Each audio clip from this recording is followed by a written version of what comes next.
সম্প্রতি বেশ কিছুদিন বিতর্কের সামনে এসেছে জুলাই যোদ্ধা এবং যুব ক্রীড়া উপদেষ্টা আসিফ মাহমুদ সজীব ভুঁইয়ার নামে।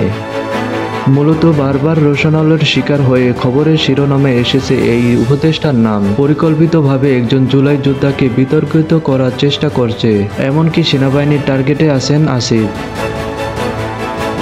এমন অভিযোগ তুলছেন সাংবাদিক ইলিয়াস হোসেন। শনিবার রাতে সামাজিক যোগাযোগের মাধ্যমে ফেসবুকে একটি পোস্টে একথা বলেন তিনি।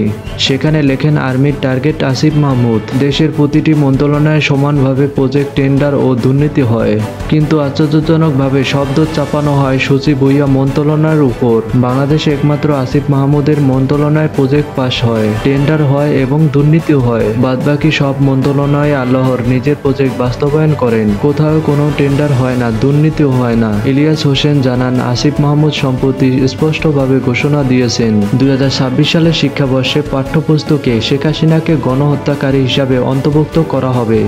তার এই বক্তব্য প্রকাশের পরের দিন থেকে আবারও তাকে নিয়ে নতুনভাবে গুজব ছড়ানো হয়েছে। এর প্রসঙ্গে সাংবাদিক ইলিয়াস হোসেন বলেন, লক্ষ্য করলে দেখা যায় আসিফ মাহমুদ যখনই আওয়ামী লীগের বিরুদ্ধে কোনো পদক্ষেপ নেন, ঠিক পরের দিন তাকে ঘিরে শুরু হয় নতুন ষড়যন্ত্র। তিনি অভিযোগ করেন, দেশের প্রতিটি খাতে দুর্নীতি চলছে, কোনো সেক্টর বাদ নেই, কিন্তু শব্দ চাপানো হচ্ছে কেবল আসিফ মাহমুদের উপর। এজন্য গোয়েন্দা সংস্থাকে দোষারোপ করেন এই সাংবাদিক।